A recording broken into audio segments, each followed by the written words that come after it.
Hello students, welcome to Global Online. This is Ankita Sood. So paper one के final revision के लिए आज मैं फुल सिलेबस मॉक टेस्ट आपके लिए लेकर आई हूँ, जिसमें से as it is question students आपको अपकमिंग एग्जाम में ज़रूर देखने को मिल सकते हैं। ये सवाल आपके लिए बहुत ज़रूरी है, इसीलिए हमेशा की तरह हर एक क्वेश्चन के आंसर के साथ मैं आपको इंपॉर्टेंट एक्सप्लेनेशन भी दूंगी, ताकि अगर अभी तक भी आपके कोई कॉन्सेप्ट क्लियर नहीं है तो वो आसानी से आपके क्लियर होते रहें। इसके अलावा स्टूडेंट्स, आपको इस मॉक टेस्ट में हर एक क्वेश्चन को पढ़ना है, वीडियो को पॉज करना है, खुद से उसको सॉल्व करने की कोशिश करनी है और उसके बाद फिर वीडियो को प्ले करते हुए आंसर को क्रॉस चेक करना है। एंड ज़रूर इस सेशन के एंड में अपना जो भी स्कोर हुआ है वो मेरे साथ ज़रूर शेयर करें। इसी के साथ फिर सेशन को शुरू करते हैं। स्टूडेंट्स, ऐसे ही आसान तरीके से पेपर वन की तैयारी के लिए क्विक रिवीजन सीरीज लेकर आई हूँ, जिसमें कि आपको हम unit wise expected MCQs and PYQs provide करवाते हैं। ये कंप्लीट कंटेंट जो है हिंदी और इंग्लिश में रहेगा, एग्जैक्टली वैसे ही जैसे एग्जाम में सवाल हमसे हिंदी और इंग्लिश में पूछे जाते हैं। सभी क्वेश्चंस बिल्कुल अपडेटेड हैं, जो कि एज इट इज एग्जाम में पूछे जा सकते हैं। अपडेटेड क्वेश्चंस के साथ में आपको हम शॉर्ट नोट्स एंड हर सवाल के साथ डिटेल्ड एक्सप्लेनेशन भी देंगे। अब इसका ये फायदा है कि किसी भी टॉपिक में, किसी भी क्वेश्चन में आप अगर अटक जाते हो, कंफ्यूज होते हो, तो आपको किसी बुक में नहीं ढूंढना पड़ेगा उसका आंसर, इंटरनेट पे नहीं ढूंढना पड़ेगा उसका आंसर, क्योंकि हर क्वेश्चन के एंड में उसकी एक्सप्लेनेशन है, ताकि वहीं साथ में आपका कॉन्सेप्ट क्लियर हो जाए। इससे आपको आइडिया भी मिलेगा कि कैसे सवाल एग्जामिनेशन में पूछे जाते हैं। आप सभी इस रिवीजन सीरीज को ज्वाइन करने के लिए गिवन नंबर्स पर कांटेक्ट कर लीजिए एंड पीडीएफ के फॉर्मेट में इसका एक्सेस आप लोगों को मिल जाएगा। There is an argument that the emergence of cable and television audiences has brought in more personalized and interactive media culture. इसमें कहा है कि बहुत समय से ये एक लंबा तर्क चलता आ रहा है कि केबल और टेलीविजन के जो दर्शक हैं, ठीक है, वो मोर पर्सनलाइज्ड, वो अधिक व्यक्तिगत और इंटरेक्टिव मीडिया को यूज करते हैं। बिल्कुल सही है, ठीक है। स्टेटमेंट 2 बोलती है within an integrated communication system. Integrated system का मतलब है कि आप इंटरनेट और ये सब लेटेस्ट टेक्नोलॉजी का यूज करके प्लस ट्रेडिशनल टेक्नोलॉजी का यूज करके कम्युनिकेट करते हो। इसमें बोला है messages do not require communicability and socialisation. तो ये कह रहे हैं कि दोनों तरीके से जब आप कम्युनिकेट करते हो तो उसमें सामाजिकरण और संप्रेषीयता, अच्छे तरीके से बातचीत करना को इंक्लूड नहीं किया जाता। तो ये बिल्कुल गलत स्टेटमेंट है। तो स्टेटमेंट 1 सही है, स्टेटमेंट 2 गलत है। Condensation symbols in political communication are, they are always related to what? So देखो, कंडेंसेशन सिंबल्स क्या होते हैं? पॉलिटिकल कम्युनिकेशन में, राजनीतिक जो भाषा होती है उसमें कंडेंसेशन सिंबल्स को बहुत ज्यादा लेवल पर यूज किया जाता है। इसमें नेम, वर्ड, फ्रेजेस, मैक्सिम्स, ये सब चीजें जो है इनकी वैल्यूज होती हैं, ठीक है। अब देखो, भाषण जब नेता लोग देते हैं तो वो क्या करते हैं, जिस मुद्दे पर लोग परेशान होते हैं वो वैसे-वैसे वादे करते हैं। जैसे कई बोलेंगे बेरोज़गारी से बहुत युवा परेशान है, तो नेता लोग क्या करेंगे, भाषण में अपने बेरोज़गारी का मुद्दा उठाएँगे, महँगाई का मुद्दा उठाएँगे, तो वो होते हैं कंडेंसेशन सिंबल्स, कि उनकी जो वीकनेस है ऑडियंस की, उनको कैप्चर करके वोट अपनी तरफ खींच लेंगे। तो ये क्या है? एवोकेटिव इसको कहा जाता है। विचारोत्तेजक इसको कहा जाता है, कि ऐसे-ऐसे मुद्दे होंगे कि लोग उनकी तरफ अट्रैक्ट होंगे ही होंगे। Next question is, the electronic space of internet has failed to displace the institutional space in a society even an iota. Statement 2 बोलती है internet communication has broken down the hierarchies of race, ethnicity and gender. So देखो, इसमें बोला है कि जो electronic media आ चुके हैं, इंटरनेट के थ्रू हम बातचीत करते हैं, उसने पुराने जो इंस्टीट्यूशन और लोग मिलजुल कर बैठकर बातचीत किया करते थे, वो सब चीजों को खत्म कर दिया। तो ऐसा बिल्कुल भी नहीं है, इसलिए स्टेटमेंट 1 फॉल्स है और स्टेटमेंट 2 ट्रू है, क्योंकि इंटरनेट कम्युनिकेशन ने ब्रेक डाउन कर दिया है लोगों की जातीयता को, लिंगवाद को और ये सब चीजों को। ऐसा तो नहीं हुआ है, थोड़े बहुत लेवल पर हुआ है लेकिन, ठीक है, तो इसलिए ये स्टेटमेंट सही है। Next is when people meta communicate, they are sending messages about what? So they are sending messages about messages. अब मेटा कम्युनिकेशन, मेटा का मतलब होता है किसी के बारे में। अब जैसे इंडेक्स है, आप लोग इंडेक्स में आपको पूरा चैप्टर तो नहीं मिलेगा, लेकिन इंडेक्स आपको बताता है कि मेन चैप्टर कहाँ है। सो इंडेक्स क्या हुआ? इंडेक्स को हम मेटा डेटा बोल सकते हैं, एक ऐसा डेटा जो कि हमें असली डेटा तक ले जाता है। सो मेटा कम्युनिकेशन, जब लोग भी ऐसे बातचीत करते हैं तो वो बेसिकली मैसेज ही किसी को डिलीवर कर रहे होते हैं। Next is, which of the following are the major criticism of mass media as a cultural industry?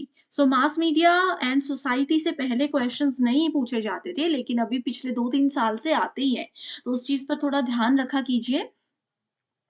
Mass media are pro people, ठीक है। मास मीडिया, मास का मतलब होता है, मास का मतलब होता है आम आदमी।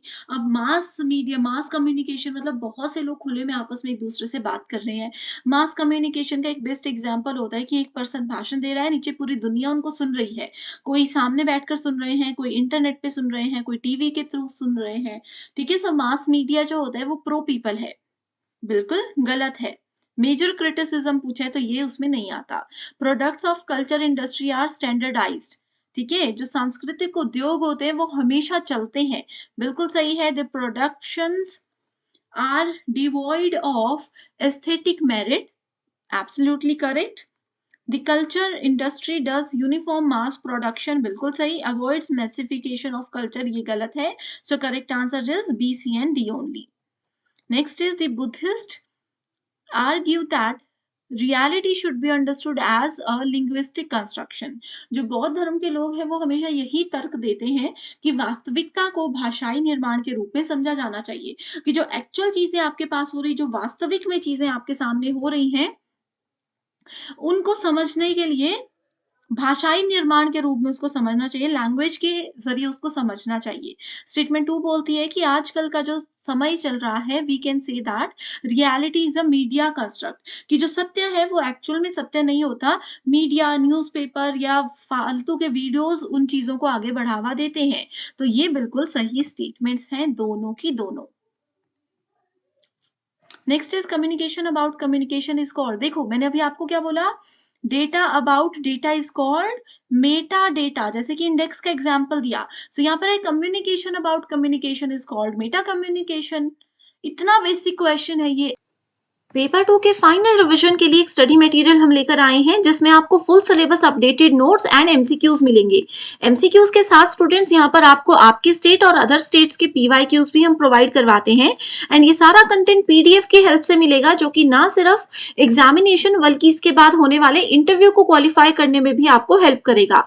तो ये जो भी सब्जेक्ट्स आपके सामने हैं, आपको इनके फाइल्स का एक्सेस मिल सकता है। इसके लिए गिवन नंबर्स पर आपको व्हाट्सएप के थ्रू कांटेक्ट करना है और पूरी जानकारी मिल जाएगी। इस क्वेश्चन में पूछा गया है, according to some experts like Marshall McLuhan, the following are considered as hot media. अब इस क्वेश्चन में देखो डायरेक्टली कहा है कि मार्शल मैक्लुहान ने एक कॉन्सेप्ट दिया था जो कि है हॉट मीडिया से related. Mass media and society नाम के टॉपिक से ये क्वेश्चन पूछा गया है। सो हॉट मीडिया एक ऐसा मीडिया माना गया है कम्युनिकेशन में, जो कि किसी भी इंसान की जितनी भी सेंसेस हैं उन सब को एक्टिवली यूज करता है, ठीक है। अब हमारे में जितनी भी सेंसेस हैं उनको एक्टिवली यूज करता है, इसीलिए इसको हाई डेफिनेशन कम्युनिकेशन मीडिया भी कहा जाता है। ओके, सो जैसे हमारे पास हॉट मीडिया है वैसे ही कूल मीडिया भी होता है। सो हॉट मीडिया में आ जाता है रेडियो, सबसे बेस्ट एग्जाम्पल है हॉट मीडिया का रेडियो और फिल्म।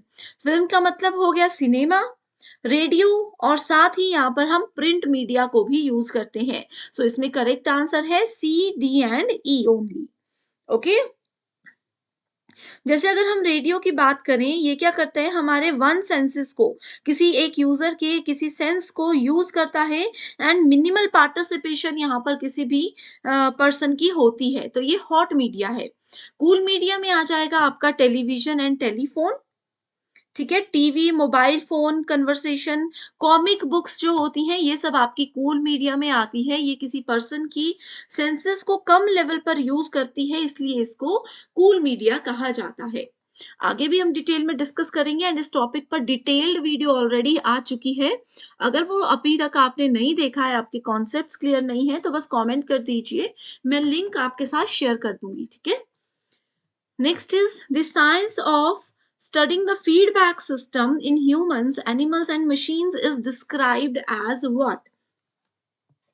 So इसको क्या कहा जाता है? इसको कहा जाता है साइबरनेटिक्स। ठीक है, साइबरनेटिक्स क्या होता है? जो भी आपका सर्कुलर कैजुअल प्रोसेसेस होती हैं।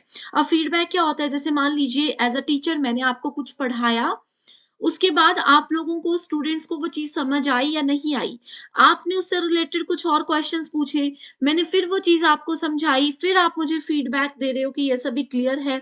तो ये क्या हो रहा है? एक सर्कुलर कैजुअल प्रोसेस है जिसको फीडबैक कहा जाता है। तो कभी भी हम फीडबैक की बात कर रहे होते हैं तो उसको साइबरनेटिक्स का नाम दिया गया है कम्युनिकेशन में।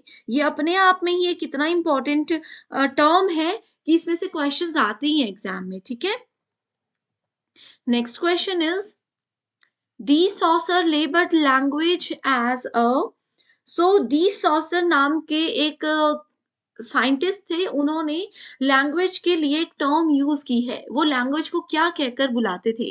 तो वो हमेशा लैंग्वेज को प्रोफ्यूजन ऑफ साइंस यानी कि संकेतों की प्रचुरता के नाम से कहते थे।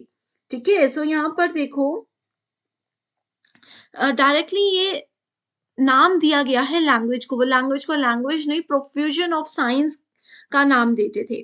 ठीक है, अब जैसे यहाँ पर आप लोगों से पूछा जा सकता है कि फोटोग्राफ्स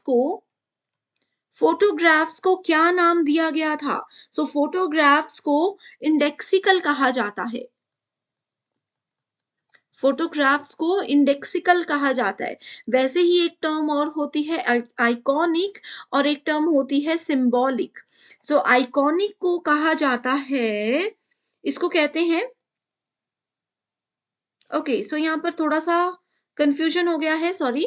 आइकॉनिक को फोटोग्राफ्स कहते हैं, उसके बाद आता है इंडेक्सिकल।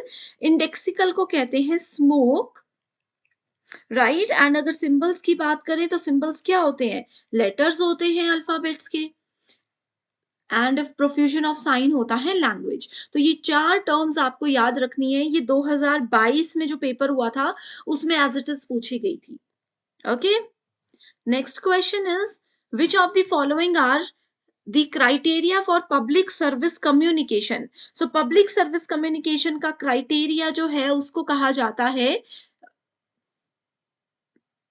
accuracy, comprehensiveness, separation of opinion and facts. Next question is in communication denotation is the level of what? So denotation क्या होता है? Denotation basically mass media society की एक टर्म है, बेसिक टर्म है। ये फर्स्ट लेवल ऑफ एनालिसिस होता है, फर्स्ट लेवल ऑफ एनालिसिस इसको कहा जाता है।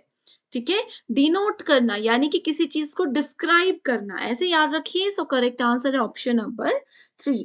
सिमिलर क्वेश्चन दूसरी शिफ्ट में पूछा गया था, उसमें कहा था in communication connotative words have what? So denotation और कोनोटेशन सेम होता है। So denotation first level of analysis है, that is related to descriptive description, और कोनोटेशन जो है वो कल्चरल मीनिंग होता है।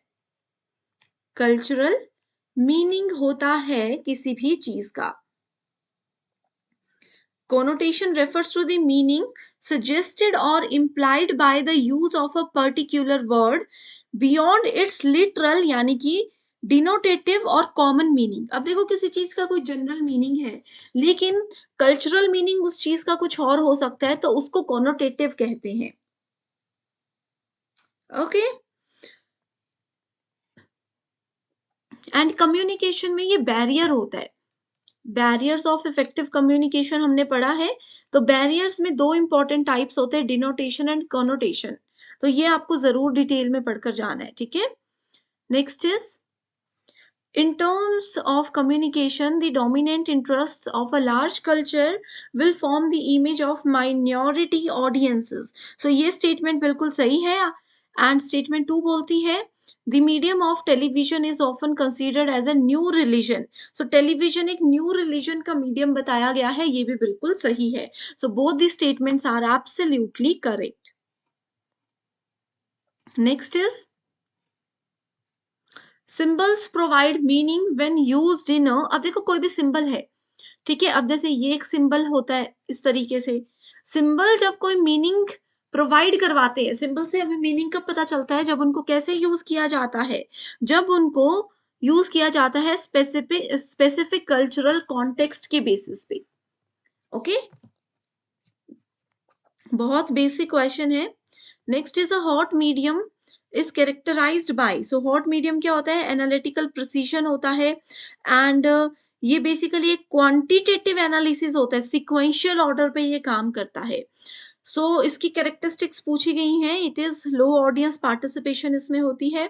जैसे रेडियो की बात की थी, रेडियो आप सिर्फ ऑन करके सुन सकते हो, ज्यादा से ज्यादा वहां पर आप क्या कर सकते हो, चैनल चेंज कर सकते हो। लो पार्टिसिपेशन है ना आपकी, आप ज्यादा कोई नहीं कर सकते। अब जैसे फ्रेश मीडिया है, यूट्यूब वगैरह है, वहां पर हाई ऑडियंस पार्टिसिपेशन होती है, बहुत इंटरनल लेवल तक यूजर को उसमें एक्सेस की पावर होती है, ठीक है। It envelopes only one sense, अब रेडियो सुन रहे हो तो आपके सिर्फ कान बिजी है, आंखें चाहे बंद करके सुनते रहो, कोई फर्क नहीं पड़ता। Large amount of information supplies यहाँ पर होती है। Next is a cool medium has features of, ये दोनों क्वेश्चंस अलग अलग शिफ्ट्स में आए थे, ऐसे ही होता है, ठीक है, इसीलिए प्रीवियस ईयर क्वेश्चन से मैं आपको बताना चाहती हूँ कि कैसे पूछा जाता है, ठीक है। सो कूल मीडियम क्या हो गया, it provides small amount of information, it tends not to be supplemented by hot media। Okay, so ये कुछ इंपॉर्टेंट कॉन्सेप्ट्स थे एग्जामिनेशन के लिए जो बहुत इंपॉर्टेंट है। In the initial stages, mass communication has considered as study of propaganda. Now it has its linguistic component in terms of science, codes and languages. So यहाँ पे both the statements are true. Direct definition दी है mass communication। Statement 1 में the disadvantage of interpersonal communication is the availability of immediate feedback। तो सबसे पहले बताती हूँ कि interpersonal communication क्या होता है। जो अगर दो या दो से ज्यादा लोग आपस में इंफॉर्मेशन एक्सचेंज करते हैं, उसको इंटरपर्सनल कम्युनिकेशन कहते हैं। दो लोग हैं, वो आपस में बातचीत कर रहे हैं, that is called interpersonal communication. जब एक सिंगल पर्सन होता है, वो अपने मन में कुछ बोल रहे हैं, शीशे के सामने कुछ बात कर रहे हैं, अपने आप से कई बार हम कुछ बोलते हैं, that is called intrapersonal communication. So इसमें बोला है कि अगर दो लोग आपस में बातचीत कर रहे हैं, एक पर्सन ने कुछ पूछ लिया और दूसरे ने एकदम से विद इन सम सेकेंड्स उसका रिप्लाई कर दिया, उसका फीडबैक दे दिया, ये इस तरीके की कम्युनिकेशन की सबसे बड़ी डिसएडवांटेज होती है। तो क्या ये आपको डिसएडवांटेज लगती है? नहीं होती है। दो लोग बात कर रहे हैं, कोई सामने से अच्छा सा रिप्लाई कर दे, अच्छा सा फीडबैक दे दे, तो वो एक अच्छा कम्युनिकेशन होता है। तो ये स्टेटमेंट गलत है, ये एडवांटेज होती है ना कि डिसएडवांटेज होती है। सेकेंड स्टेटमेंट बोलती है the greatest advantage of mass communication is it's delayed feedback. So here mass communication होता है, जैसे कि आप लोगों ने नेता लोगों के भाषण सुने होंगे, आप लोग रेडियो सुनते हो, टीवी देखते हो, टीवी में क्या होता है, एक पर्सन एक जगह से कुछ बोल रही है और पूरी दुनिया उनको सुन रही है। किसी नेता का भाषण चल रहा है, काफी हजारों में लोग उनके सामने लाइव उनको सुन रहे होते हैं, काफी लोग अपने टीवी में, मोबाइल फोन में उनको सुन रहे होते हैं, यानी कि एक सेंडर है और मल्टीपल रिसीवर है। इसमें इसकी एडवांटेज ये बोली है कि इसमें फीडबैक बहुत आराम से होता है। तो ऐसा जरूरी नहीं है, मास कम्युनिकेशन में बहुत बार ऐसा होता है कि फीडबैक होता ही नहीं है। सो इसीलिए ये वाली स्टेटमेंट भी गलत है। तो करेक्ट आंसर होगा both the statements are incorrect. Okay, so इस तरीके से आप लोगों को क्वेश्चन समझने हैं, बहुत इजी क्वेश्चंस आते हैं। सो नेक्स्ट है आगे, अगले क्वेश्चन में कहा गया है in communication language involves different degrees of identification for journalisation. Okay, तो सबसे पहले इस स्टेटमेंट के थ्रू आपको बताती हूँ कि जर्नलाइजेशन क्या होता है। मीनिंग समझ गए तो आगे आसान हो जाएगा। Okay, so generalization is when a communicator can apply a skill in different contexts and settings। मान लीजिए आप में कोई स्किल है, आपने क्या किया, डिफरेंट डिफरेंट एनवायरमेंट में डिफरेंट डिफरेंट जगह पर आप उस स्किल को कम्युनिकेशन के दौरान यूज कर रहे हो। कई लोगों में ये स्किल्स होती है कि वो बहुत प्यार से बात करते हैं, बहुत पोलाइटली बात करते हैं, जिससे कि कम्युनिकेशन बेहतर हो जाता है। तो उसको जर्नलाइजेशन कहा जाता है। ओके, सो इस क्वेश्चन में देखो क्या है, ये स्टेटमेंट बिल्कुल करेक्ट है।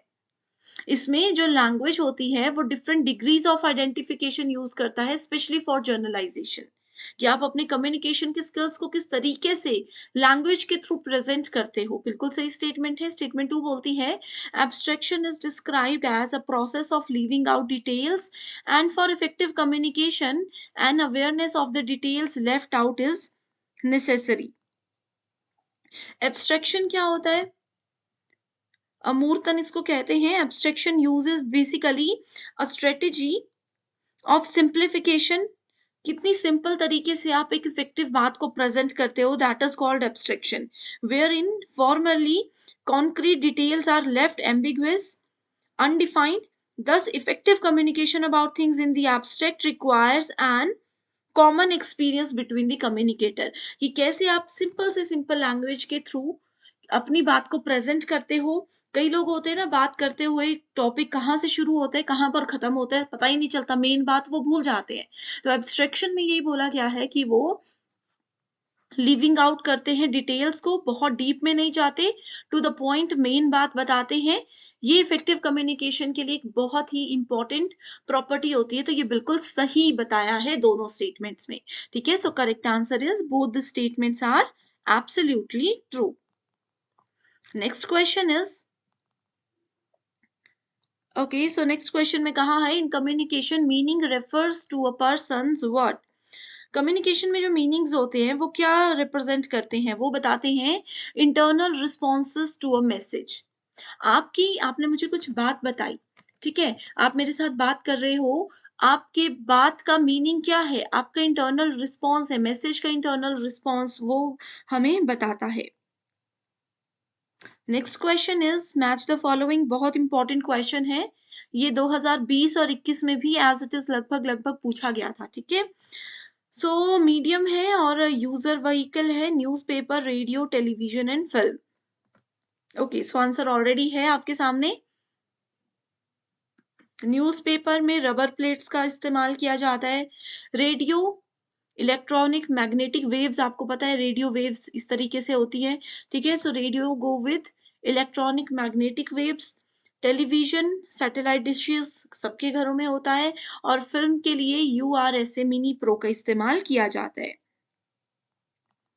ठीक है, न्यूज़पेपर क्या होता है, देखो एक प्रिंटेड सोर्स होता है ना इंफॉर्मेशन का, सबके घर में न्यूज़पेपर आता है। इंफॉर्मेशन गैदर करने का एक बेस्ट सोर्स होता है, एंड इसमें जो रबर प्लेट है या फिर इसको रबर रोलर भी कहा जाता है, ये एसेंशियल रबर प्रोडक्ट होता है पेपर इंडस्ट्री में न्यूज को प्रिंट करने के लिए। Okay, next question is which of the following are true about the communication. Communication क्या इनएविटेबल होती है, अपरिहार्य होती है, communication is non social, it is irreversible, it is cultural, it is completely commercial. So क्या होगा यहाँ पर करेक्ट आंसर, देखिए ये क्वेश्चन भी बहुत इंपॉर्टेंट है। सबसे पहले तो कम्युनिकेशन इनएविटेबल होती है, उसके बाद नॉन सोशल भी होती है, जरूरी नहीं है सोशली कम्युनिकेशन और नॉन सोशल भी होती है, कल्चरल भी होती है। सो करेक्ट आंसर है ए, बी एंड डी ओनली। इसके अलावा आप लोगों से ये भी पूछा जा सकता है कि कम्युनिकेशन की और क्या क्या प्रॉपर्टीज होती हैं। सो कम्युनिकेशन हमेशा कॉग्निटिव होती है। कॉग्निटिव मैंने बताया है, किसी भी पर्सन की मेंटल एबिलिटीज की बात की जाए, that is called cognitivity. So communication specially classroom communication cognitive भी होती है। Next question is when, okay, so इसमें पूछा गया है when a communicated message is based on reference to another it is called, ये हमने कल भी डिस्कस किया था, सेम क्वेश्चन को घुमाकर पूछा गया, it is called Meta message. ठीक है, किसी रेफरेंस के थ्रू, बुक का एग्जांपल लिया था, बुक में दो चीजें होती हैं, एक होता है इंडेक्स, एक होता है चैप्टर। ठीक है, तो हम चैप्टर तक कैसे पहुंचते हैं, इंडेक्स के थ्रू पहुंचते हैं, यानी कि इंडेक्स के रेफरेंस से चैप्टर तक पहुंचते हैं, तो ये होता है मेटा डेटा। तो रेफरेंस की बात हो रही है, सो मेटा मैसेज या मेटा डेटा आप हमेशा करेक्ट आंसर सेलेक्ट कीजिए। Next question is classroom communication is often refer to as contiguous communication. Easy है, okay. Next is communicative language is used by people to get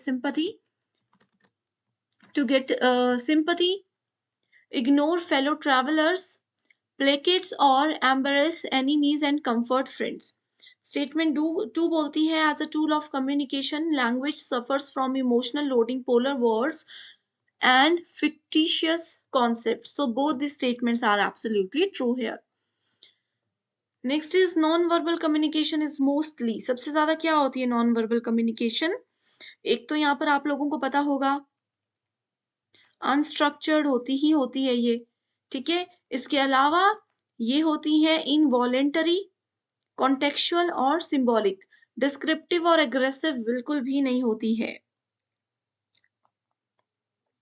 and verbal communication में भी same question आया था, तो verbal communication आपके पास structured communication होता है, face to face conversation, speech, telephonic conversation, ये सब वर्बल के अंदर आता है, ठीक है। एंड नॉन वर्बल में बिना शब्दों के इशारे से लिख कर सिंबल्स के थ्रू जो चीजों को प्रेजेंट किया जाता है, that is called non verbal communication. Next question is Which of the following are true with regards to mass communication? Mass communication अभी हमने डिस्कस किया। इसमें सबसे पहले तो है messages are prepared by professionals, absolutely true. Next है messages are rapidly disseminated and next is messages are supposed to be understood. Correct answer is option. Classroom communication is. Students कक्षा में जो संचार होता है उसके कुछ फीचर्स यहाँ पे गिवन है, आपको बताना है कि कौन कौन से पॉइंट्स बिल्कुल करेक्ट है। पहला ऑप्शन है goal oriented, style centric, collaborative, vertical या फिर नॉन ओरिएंटल। यहाँ पे अगर हम लोग देखें, देखो स्टूडेंट्स क्लासरूम में आपने भी हमेशा पढ़ाई की है, स्कूल में, कॉलेज में, ओके। क्लासरूम में सबसे इंपॉर्टेंट चीज होती है कि वो कम्युनिकेशन एक गोल ओरिएंटेड कम्युनिकेशन होता है। अब टीचर अगर 10 स्टूडेंट्स के साथ कम्युनिकेट कर रहे हैं, यहाँ पे कम्युनिकेशन का मतलब जनरल बातचीत करना नहीं है, यहाँ पे नॉलेज को शेयर करना है कम्युनिकेशन का मतलब, ठीक है। टीचर जब स्टूडेंट्स के साथ कोई भी कम्युनिकेशन करते हैं, अपना नॉलेज शेयर करते हैं, उनका एक गोल होता है, टीचर का ये गोल होता है कि वो अपना नॉलेज स्टूडेंट्स तक पहुंचाएं, वो नॉलेज स्टूडेंट्स गेन करें एंड वो सभी क्या हो, एग्जामिनेशन को क्वालिफाई कर सके। तो ये है गोल ओरिएंटेड, ओके। दूसरी चीज यहाँ पे आती है वो है कोलैबोरेटिव, यानी कि अगर टीचर सहयोगी होना बहुत ज्यादा जरूरी है, ऐसा नहीं है कि अगर टीचर बोल रहे हैं एंड स्टूडेंट्स उनकी बात को सुन ही नहीं रहे हैं, तो ये कम्युनिकेशन एक अच्छा कम्युनिकेशन नहीं होगा। क्लास में अगर स्टूडेंट्स टीचर की बात अच्छे से सुने एंड टीचर स्टूडेंट्स के लेवल को ध्यान में रखते हुए पढ़ाई करवाएं, अपना सिलेबस कवर करवाएं, तो वो चीज आती है कोलैबोरेटिव पॉइंट के अंदर। इस according correct answer here is option number 3। Next question is statement based question है। इसमें पहली स्टेटमेंट में पूछा गया है, in a classroom every teacher has to perform the gate keeping function. Classroom में हर एक टीचर जो है वो गेट कीपिंग का काम जरूर करते हैं, यानी कि गेट कीपिंग का मतलब है कि उनकी नजर हर एक स्टूडेंट पर जरूर होती है, हर एक स्टूडेंट की एक्टिविटी पर जरूर होती है। सेकेंड स्टेटमेंट में बोला गया है, every teacher in any higher educational institution should act as the moral custodian of students both inside and outside it. ठीक है, यानी कि हायर एजुकेशनल इंस्टीट्यूशंस में टीचर का एक ऐसा रोल भी होता है कि वो स्टूडेंट्स के एक गाइड के रूप में काम करे। अब गाइड का मतलब ये नहीं है कि वो सिर्फ बताएं कि पेपर को कैसे क्वालिफाई करना है, उसके अलावा भी वो स्टूडेंट्स को उनके करियर में क्या करना चाहिए, क्या क्या ऑप्शंस हो सकते हैं, ये सब चीजें बताने में मदद करते हैं। इस अकॉर्डिंग यहाँ पे करेक्ट आंसर है ऑप्शन नंबर 1 की दोनों ही स्टेटमेंट्स बिल्कुल ट्रू है। स्टूडेंट्स इस तरह के ना बेसिक कॉन्सेप्ट्स जो होते हैं क्लासरूम कम्युनिकेशन से, वो हमेशा एग्जाम में आते हैं, वहां पे आपको अपने पॉइंट ऑफ व्यू से जो चीजें हैं उस हिसाब से आंसर नहीं देना है, आपको जनरली देखना है कि जनरली लोगों को क्या लगता है कि ये क्या इस सिचुएशन में क्या आंसर हो सकता है। तो अगर ऐसा करोगे तो डेफिनेटली आपका आंसर हमेशा सही है। मैच द फॉलोइंग से, जिसमें कि एक तरफ कम्युनिकेशन बैरियर्स की बात की गई है एंड वहीं दूसरी तरफ उनकी डिस्क्रिप्शन दी गई है। One of the most important topic, हर साल हर शिफ्ट में एक क्वेश्चन यहाँ से जरूर आता है। तो 4 टाइप्स होते हैं बैरियर के: physical, psychological, language and cultural. Okay, so physical barrier क्या होते हैं? फिजिकल बैरियर होते हैं इनऑडिबल वॉइस की वजह से। ठीक है, इसके यहाँ पे डिस्क्रिप्शन दी गई है, डायरेक्ट ये मेन पॉइंट्स इसके बताए गए हैं। अब देखो, एक पर्सन अगर इंडिया में है एंड दूसरा पर्सन किसी दूसरी कंट्री में है, तो वहां पे क्या हो सकता है कि उन लोगों की एक दूसरे की आवाज नहीं आ पाएगी, फोन कॉल भी कई बार कनेक्ट नहीं हो पाते हैं, तो ये होता है physical barrier. Then we have psychological barrier, जिसमें कि प्री डिस्पोज नोटेशंस होती हैं। लैंग्वेज बैरियर क्या होता है? इसमें डिफरेंट अंडरस्टैंडिंग्स होती है, यानी कि अगर बहुत से स्टूडेंट्स ऐसे हो सकते हैं शायद जो कि हिंदी में नहीं पेपर 1 की तैयारी करते, उनको हिंदी लैंग्वेज समझ नहीं आती, तो ये कम्युनिकेशन में लैंग्वेज बैरियर है। Okay, next we have is cultural barrier, जिसमें कि स्टीरियोटाइप्स होते हैं, तो जिनका कल्चर ही डिफरेंट है तो वो वैसे ही एक दूसरे की बात नहीं समझ पाते, एक दूसरे से बातचीत इजीली नहीं कर सकते। Next question is, what communication for educational purpose takes place?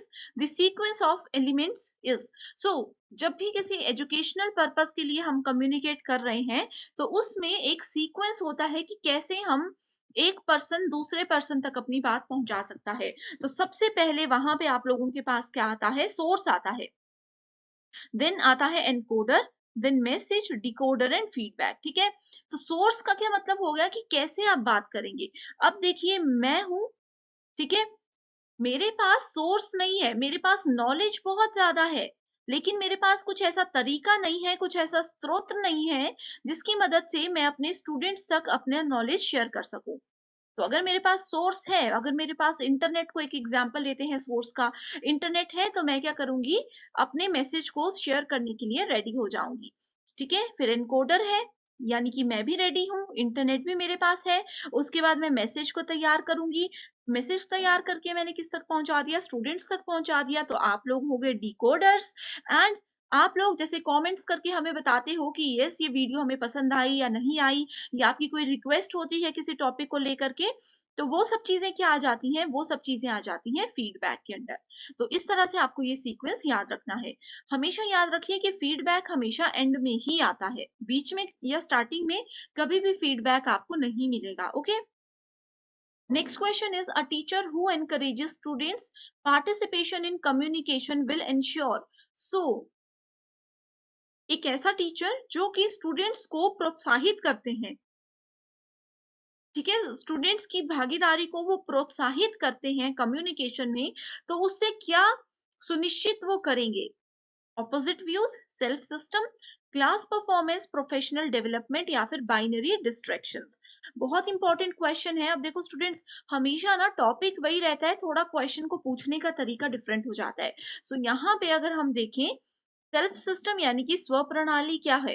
अब देखो, एक टीचर ने किसी स्टूडेंट को कुछ सिखाया होगा, ठीक है, टीचर ने अपने 100% एफर्ट्स, 100% नॉलेज स्टूडेंट को दे दिया, स्टूडेंट ने उसमें से 90% नॉलेज को कैप्चर कर लिया, एंड देन उन्होंने क्या किया? किसी किसी भी कंपटीशन में पार्टिसिपेट किया एंड अपना 70% रिजल्ट वहां पे वो लाए।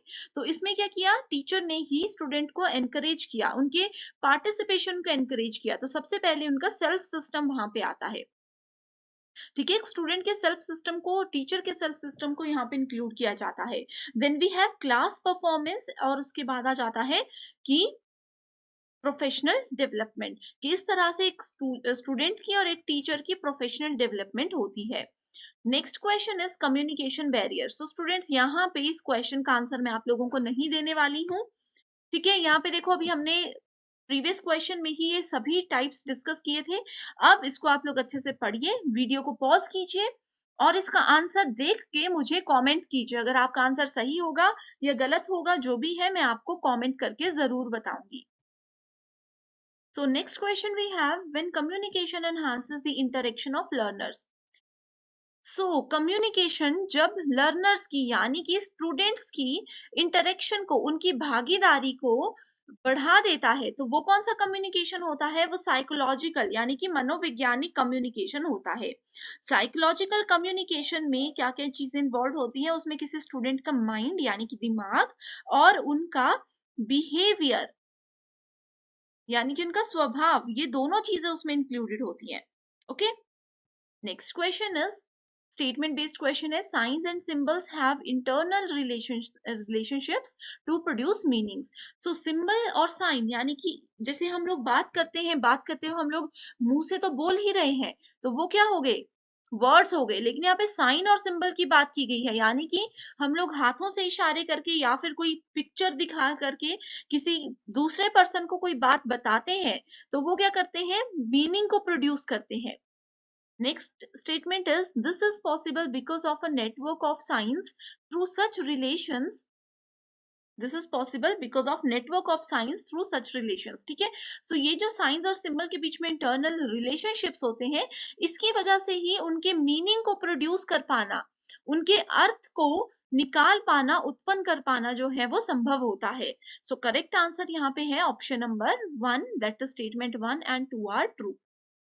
Next question again types of communication से है, इंट्रापर्सनल, इंटरपर्सनल, ग्रुप कम्युनिकेशन या फिर मास कम्युनिकेशन। सो स्टूडेंट्स यहाँ पे देखो, आप लोगों को अगर आपने मेरे प्रीवियस लेक्चर्स देखे हैं तो मैंने बताया है इंट्रापर्सनल होता है जो एक पर्सन अपने आप से ही बातें करते हैं।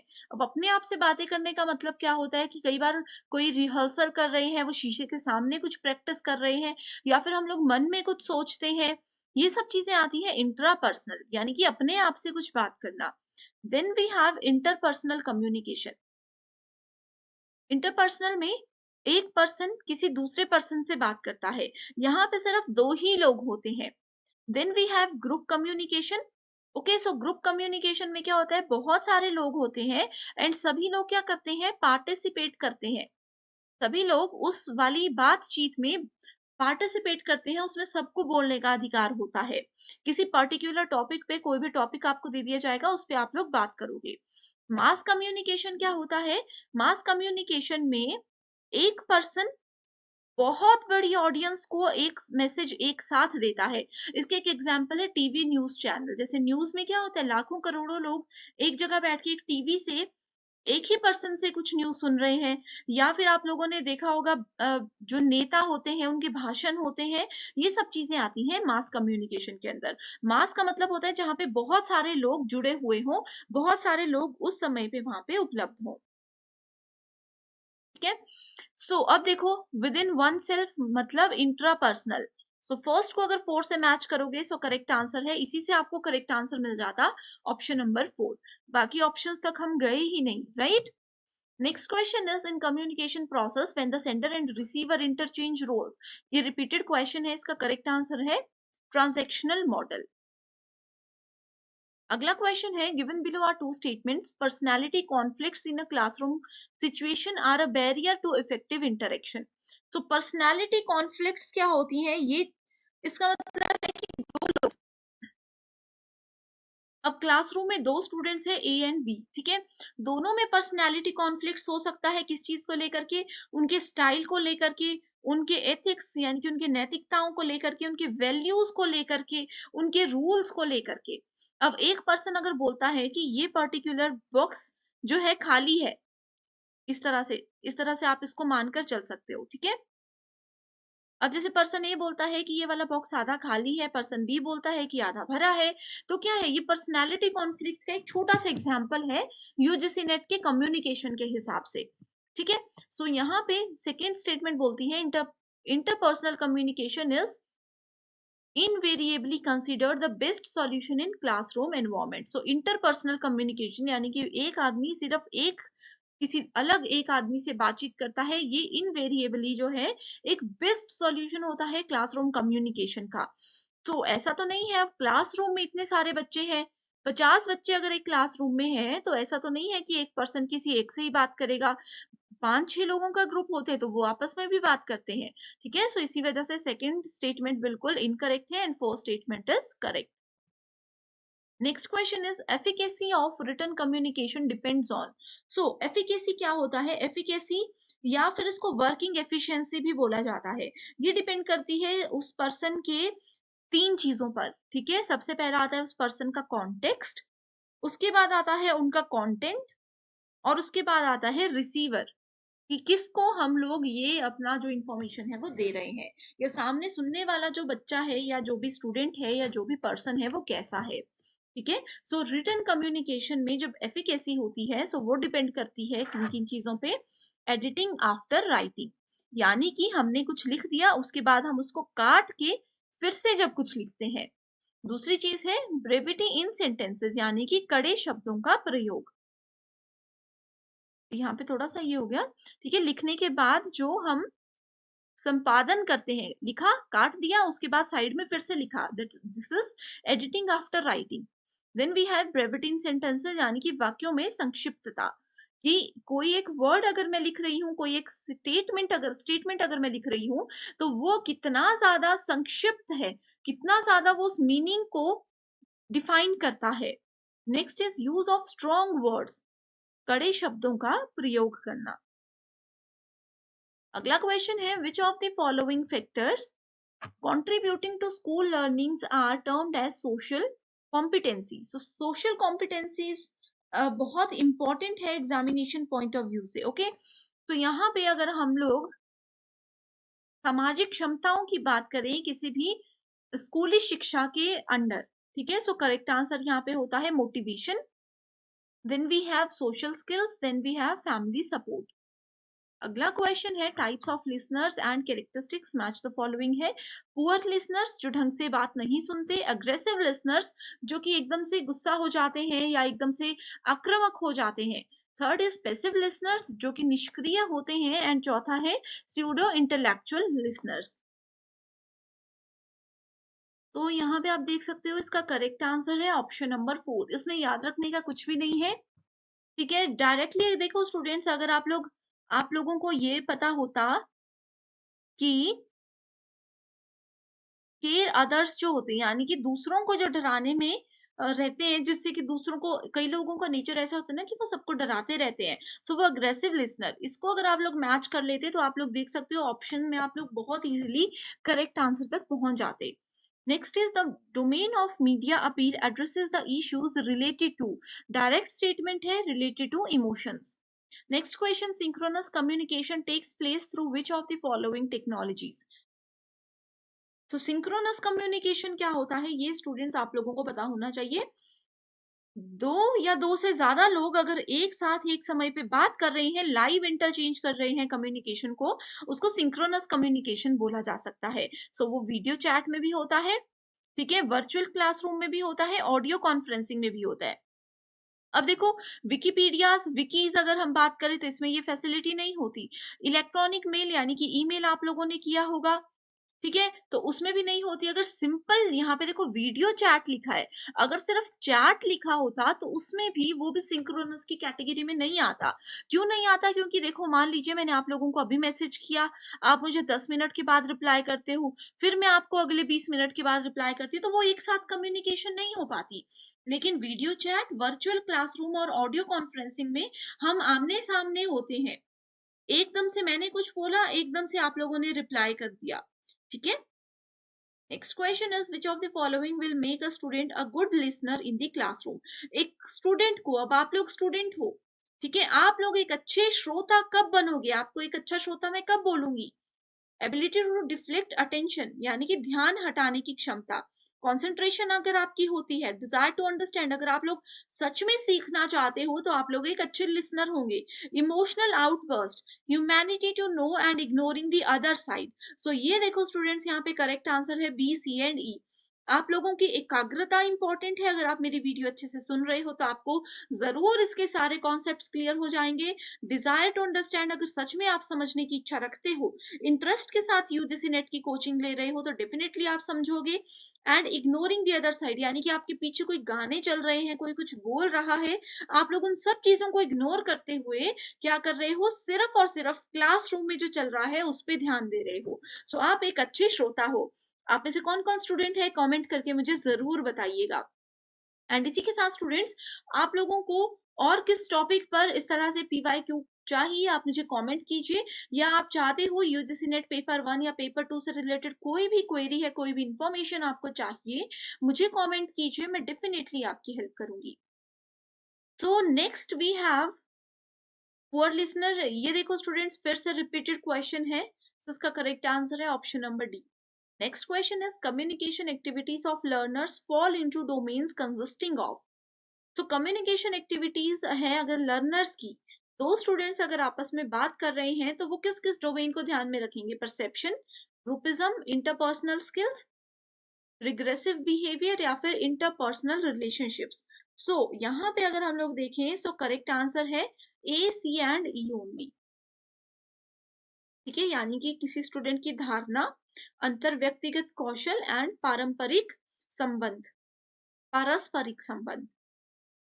Next question is, given below are two statements, assertion and reason. New media enhance the opportunity to extend the learning environment unheard or before. ठीक है, यानी कि जो नया मीडिया है, जैसे अभी आप लोग क्लासेस पहले ऑफलाइन कोचिंग होती थी, आपको रोज घर से जाना पड़ता था, लेकिन अब क्या हो रहा है? अब हो रहा है कि आप लोग घर बैठे बैठे कोचिंग ले रहे हो, ऑनलाइन लाइव क्लासेस देख रहे हो, तो ये न्यू मीडिया है। ठीक है, इसने क्या किया? आपकी लर्निंग को एक्सपेंड कर दिया। रीजन ये है कि learners can design their own learning process, तो वो अपने हिसाब से अपनी सीखने की प्रक्रिया को डिजाइन कर सकते हैं, यानी कि वो अपना टाइम टेबल, अपना शेड्यूल खुद से सेट कर सकते हैं। सो करेक्ट आंसर क्या है? Option number 1, that is both A and R correct, and R is the correct explanation of A. So इस क्वेश्चन में पूछा गया है, in communication entropy refers to what? So communication में एंट्रोपी एक बहुत इंपॉर्टेंट टर्म होती है। ये बेसिकली एंट्रोपी जो है वो डायरेक्टली प्रोपोर्शनल होता है मैक्सिमम अटेनेबल डेटा स्पीड का। ठीक है, directly proportional to noise and bandwidth. अब देखो, आप लोग कम्युनिकेट कर रहे हो, पर्सन ए पर्सन बी के साथ कम्युनिकेट कर रहा है, तो इसमें आपका क्या नॉइस लेवल है और क्या आपके बोलने की बैंडविड्थ है, ये सब चीजें एंट्रोपी के अंदर आती हैं। सो यहाँ पर डायरेक्ट आंसर है अनप्रिडिक्टेबल मैसेज। ठीक है, एंट्रोपी कम्युनिकेशन में एक ऐसा फेज होता है जिसको प्रिडिक्ट नहीं किया जा सकता, ये एक अनप्रिडिक्टेबल मैसेज होता है। एंट्रोपी के दो टाइप्स होते हैं जो कि एग्जाम में कई बार पूछे गए हैं, एक है जॉइंट एंट्रोपी और दूसरा है conditional entropy. Okay, next question is, keeping quiet because of fear of punishment in communication is an barrier. तो देखो, पनिशमेंट के डर से बहुत से बच्चे क्या करते हैं, क्लासरूम में रिप्लाई नहीं करते, तो वो डर रहे हैं। वो किस तरीके का बैरियर होता है? वो होता है इंडिविजुअल, यानी कि व्यक्तिगत एक बाधा इसको माना जाता है। कम्युनिकेशन में बैरियर्स बहुत ज्यादा होते हैं। अब जैसे दो लोग आपस में बातचीत कर रहे हैं, एक ने दूसरे को कुछ पूछा, एक बैरियर ये हो सकता है कि उसको नॉलेज नहीं है, दूसरा ये हो सकता है कि वो बोलना नहीं चाहता, वो पनिशमेंट के डर से बोल ही नहीं रहा कि शायद अगर मैं गलत आंसर कर दूं तो मुझे पनिश किया जाएगा। तो ये सब बैरियर्स आते हैं। इंडिविजुअल बैरियर्स जो होते हैं वो पर्सनल फैक्टर्स पे डिपेंड करते हैं, और पर्सनल फैक्टर्स जो है वो सेंडर के भी हो सकते हैं और रिसीवर के भी हो सकते हैं। ओके, अब इंडिविजुअल बैरियर में कुछ इंपॉर्टेंट टर्म्स आ जाती है, जैसे कि यूजिंग जार्गन्स। उसके अलावा एक होता है लैक ऑफ अटेंशन। ये सब आपके इंडिविजुअल बैरियर के टाइप्स हैं। ठीक है, lack of attention, perception differences, दो लोगों की अगर सोच अलग है, डिफरेंसेस। इसके बाद फिर अगला आ जाता है इमोशनल बैरियर। तो ये सब चीजें बहुत ही ज्यादा इंपॉर्टेंट है। Okay, so next question is, a general code of conduct circulated among the employees of an institution is an example of। so एक जनरल मैसेज जो है वो किसी भी इंस्टीट्यूशन के एम्प्लॉयज में सर्कुलेट किया जा रहा है, उनके कर्मचारियों में शेयर किया जा रहा है, तो ये कौन सा कम्युनिकेशन का टाइप होता है? तो ये होता है आपका डाउनवर्ड कम्युनिकेशन। अपर लेवल से नीचे के लेवल की ओर जब कम्युनिकेट किया जाता है तो डाउनवर्ड होता है।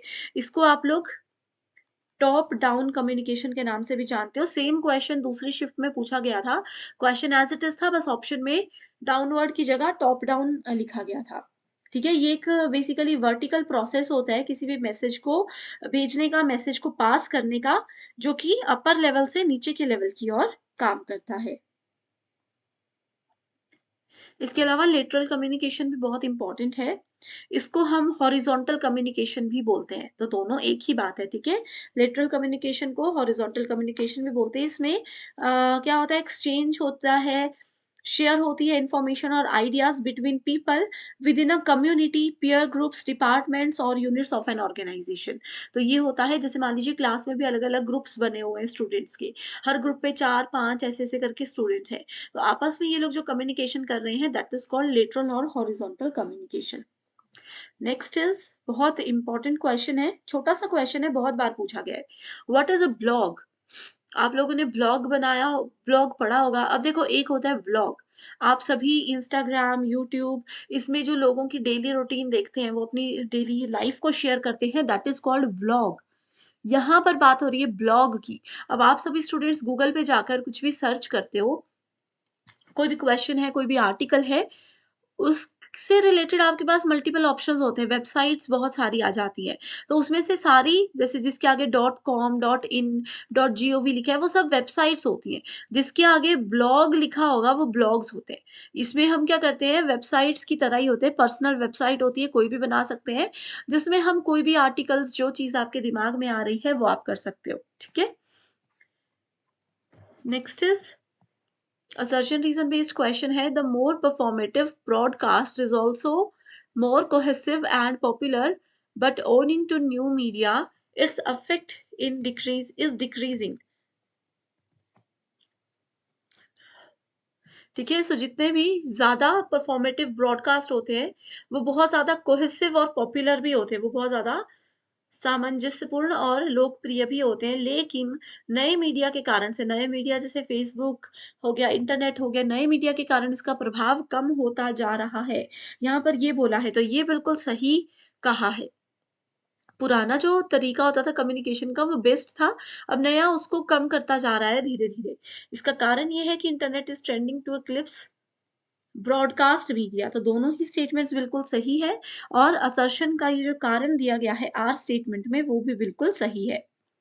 न्यू मीडिया में आपका जैसे डिजिटल प्लेटफॉर्म आ जाता है, मैगजीन, न्यूज़पेपर, इन्हीं चीज़ों को चेंज करके, जैसे फोन्स, लैपटॉप, डेस्कटॉप, टैबलेट्स, ये सब चीज़ें आ जाती है न्यू मीडिया के अंदर, ठीक है।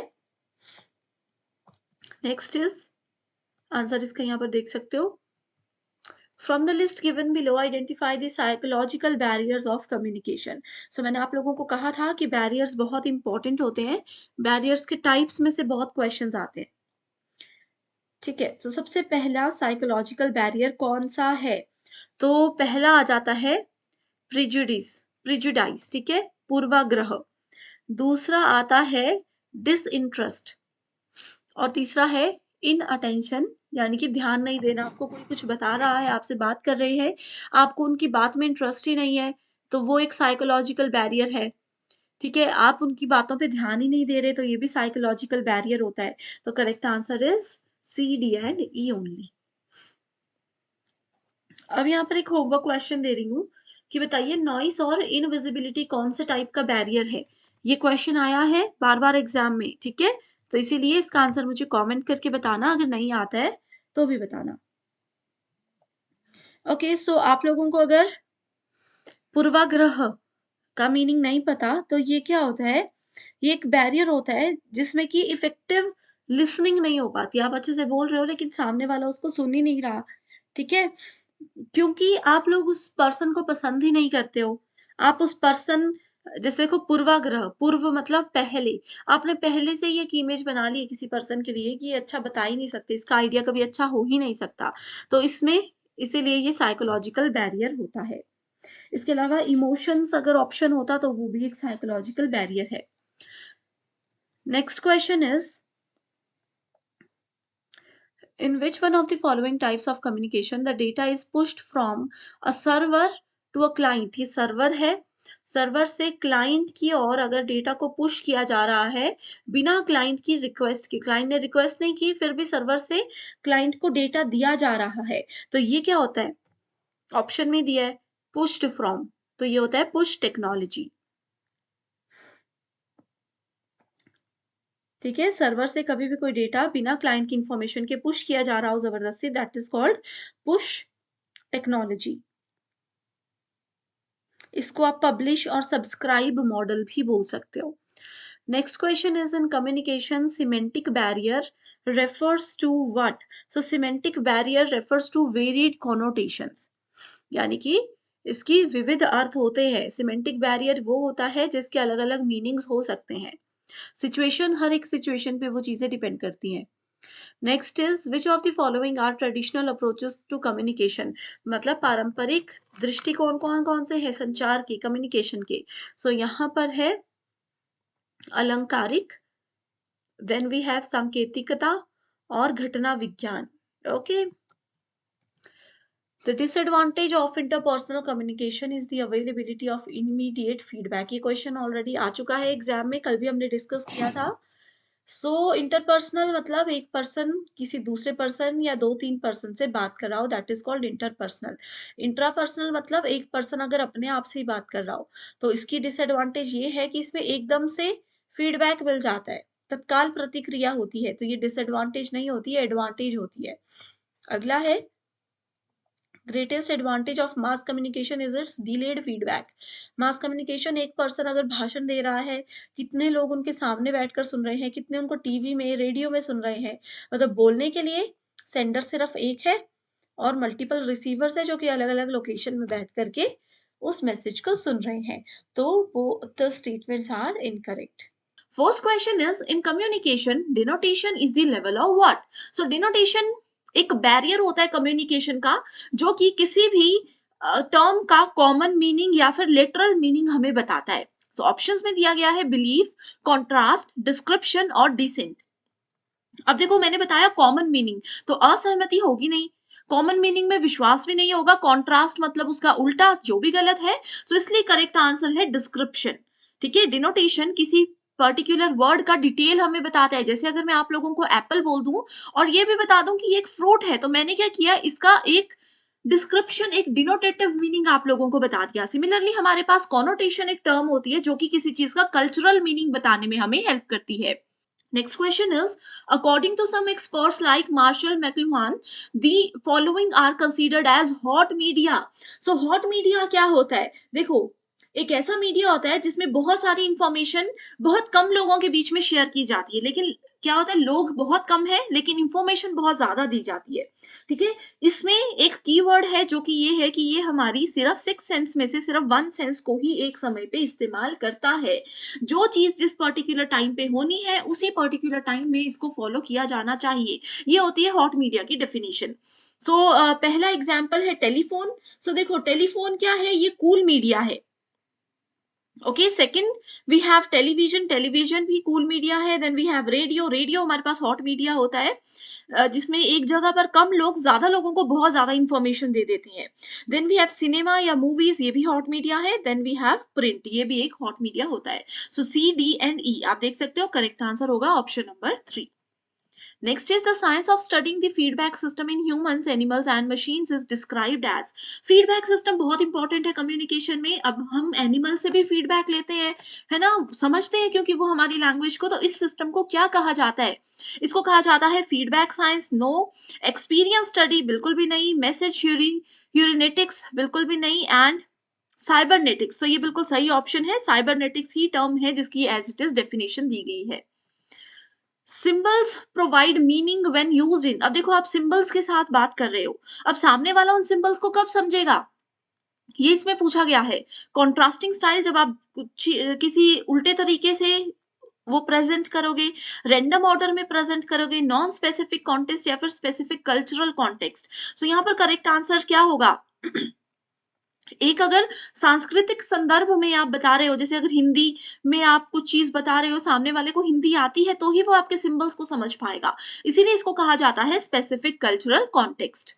Next is the hot medium is characterised by what. देखो अभी मैंने ये डिटेल में आपको बताया, नॉन मैकेनिकल कंपोनेंट नहीं, लो ऑडियंस होती है हॉट मीडिया में, बिल्कुल लो ऑडियंस होती है।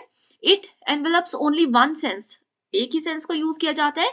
बहुत ज्यादा इंफॉर्मेशन सप्लाई होती है, बहुत ज्यादा इंफॉर्मेशन शेयरिंग होती है, बिल्कुल सही। हाई ऑडियंस अगर हो तो ये होता है cool media. So correct answer क्या है? B, C and D. B, C and D, that means option number B is the correct answer. Hot and cool media में इसके अलावा कुछ नहीं आएगा। 2 क्वेश्चन से आपके सारे कॉन्सेप्ट क्लियर हो गए।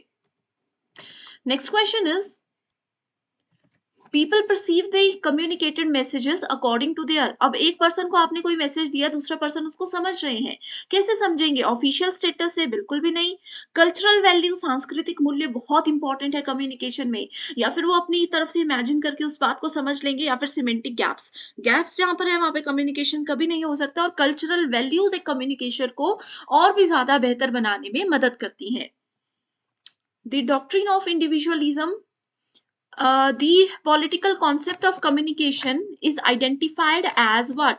So इसको क्या माना जाता है? Formula, economic indicator, institutional background, या फिर ideology? Correct answer we have is ideology, यानी कि विचारधारा। ओके, यहाँ पर कीवर्ड यही है कि जब भी हम इंडोक्ट्रिनेशन की बात करते हैं, खास तौर पर पॉलिटिकल कॉन्सेप्ट में, तो गो फॉर आइडियोलॉजी हमेशा। Next is which of the following is excluded from the list of communication barrier? Communication barriers, communication में बाधाएं होती, physical barrier भी होता है, semantic भी होता है जो कि शब्दार्थ जिसको बोलते हैं, philosophical या फिर psychological। देखो मनोविज्ञानी किसी का लेवल ही उतना नहीं है, छोटे बच्चे को यूजीसी नेट पढ़ाओगे तो वो समझेंगे? कभी भी नहीं। तो करेक्ट आंसर है philosophical barrier is the correct answer. Okay. Next is which of the following are forms of traditional media of communication? So संचार का पारंपरिक माध्यम कौन सा है? It is street demonstration नहीं। यक्षगान, यक्षगान एक आर्ट होता है जिसमें शब्द, सिंबल्स, म्यूजिक, ये सब चीजें आती हैं, बिल्कुल सही होगा ये। कठपुतली, क्या कठपुतली से ट्रेडिशनल तरीके में लोगों को चीजें बताई जाती थी? हरी कथा या फिर फिल्मी डांसेस? तो फिल्मी डांसेस तो बिल्कुल नहीं है, करेक्ट आंसर होगा B, C and D, that is option number 2। सबकी मीनिंग आपको पता है। इमेजिन करो पुराने जमाने में कम्युनिकेशन ऐसे दिया जाता था, लोगों को कोई नई चीज ऐसे बताई जाती थी। People who help in the transmission of messages, for example reporters और copy editors is known as. अब देखो रिपोर्टर्स क्या करते हैं? एक्चुअल मार्केट से न्यूज उठाते हैं और ऑडियंस तक पहुंचाते हैं। तो वो क्या है? कैरियर है? नहीं है। ट्रांसपोर्टर्स हैं? बिल्कुल भी नहीं। मीडिएटर्स या फिर रिले पीपल? मीडिएटर्स वो होते हैं एक पर्सन जो बात यहां से वहां एक छोटे लेवल पर पहुंचाता है, लेकिन यहाँ पर बड़े लेवल पर बात की गई है, तो रिलाय पीपल होगा जिन पर हम निर्भर करते हैं। सो correct answer is 4। Which of the following mass media is considered less expensive and more effective than others for educational communication of non-literates? So देखो यहाँ पर मास मीडिया यानी कि बहुत बड़ा लेवल पर बहुत बड़ी ऑडियंस को किसी एक पर्सन ने इंफॉर्मेशन देनी है, जैसे रेडियो, भाषण, ये सब होता है। इसमें बोले कि कम एक्सपेंसिव है और जो लोग पढ़ लिख नहीं सकते उन लोगों के लिए जरूरी है, तो टेलीविजन होगा, लेकिन लेस एक्सपेंसिव है। टेलीविजन तो महंगा होता है, इसको गलत है ये। रेडियो, न्यूज़पेपर, फिल्म्स भी महंगी ही होती है एक तरीके से। सबसे सस्ता यहाँ पर लोग बोलेंगे लेस एक्सपेंसिव है तो न्यूज़पेपर मान लेते, लेकिन यहाँ पर बोले नॉन लिटरेट्स, जो पढ़े लिखे नहीं है, तो इसका मतलब है कि वो पढ़ नहीं सकते, सुन तो सकते हैं। That is correct answer is option number 2, radio. ऐसे आप लोग क्वेश्चंस के आंसर ढूंढिए, बहुत इजी है। What are the relevant strategies of effective communication in a classroom? Understanding cultural background of students, true. Clarity of speech, आप जो बोल रहे हैं उसकी समझ होनी चाहिए, आपके शब्दों में क्लैरिटी होनी चाहिए। Focused listening on both sides, teacher भी अगर अच्छे से बोले और सुने और स्टूडेंट्स भी, तो ही एक अच्छा क्लासरूम कम्युनिकेशन हो सकता है। Inventing cultural labels, बिल्कुल गलत। और disdain ऑफ कलेक्टिंग एफर्ट्स, ये भी बिल्कुल गलत है, तो option ABC is the correct answer. बहुत इजी क्वेश्चंस हैं, बार बार रिपीट होते हैं। नेक्स्ट इज स्टेटमेंट 1 है language and other symbolic means of mass communication are social products. Okay, so इसमें कहा है कि मास कम्युनिकेशन जैसे भाषण होता है, एक पर्सन बोलते हैं और बहुत सारे सुनते हैं। उन्होंने कहा है कि लैंग्वेज और जो सिंबल मीनिंग होते हैं वो सोशल प्रोडक्ट्स होते हैं, बिल्कुल सही है। स्टेटमेंट 2 बोलती है communication media always make their audience feel comfortable, हमेशा ये कंफर्टेबल फील नहीं करती। ओके, कई बार स्टूडेंट्स या सामने वाले जो लिसनर होते हैं वो अनकंफर्टेबल भी होते हैं मीडिया के थ्रू। First is true, second is false, correct answer is 3। Next है persuasive communication does not blur the difference between truth and falsehood. So देखो ये एज इट इज स्टेटमेंट दी गई है जो कि बिल्कुल गलत है। Mass mediated communication never reflects truth. Mass media में बोला है कि कभी भी सच्चाई नहीं बताते, कभी तो बताते ही है, बीच में झूठ भी हो जाता है, इसलिए दोनों स्टेटमेंट्स गलत हैं।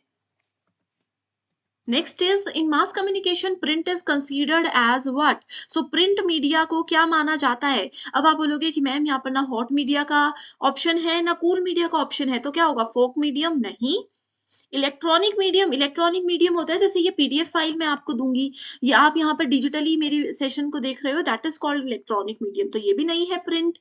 उसके बाद है ऑर्डिनरी मीडियम। ऑर्डिनरी मीडियम भी नहीं होता, साधारण मीडियम नहीं होता, ये मैकेनिकल मीडियम होता है कि मशीन हमें हेल्प करती है कम्युनिकेशन में, जैसे कि न्यूज़पेपर इसका एक बेस्ट एग्जाम्पल है। Okay, so correct answer is option number 3. So thank you so much everyone for watching this video and I wish you all the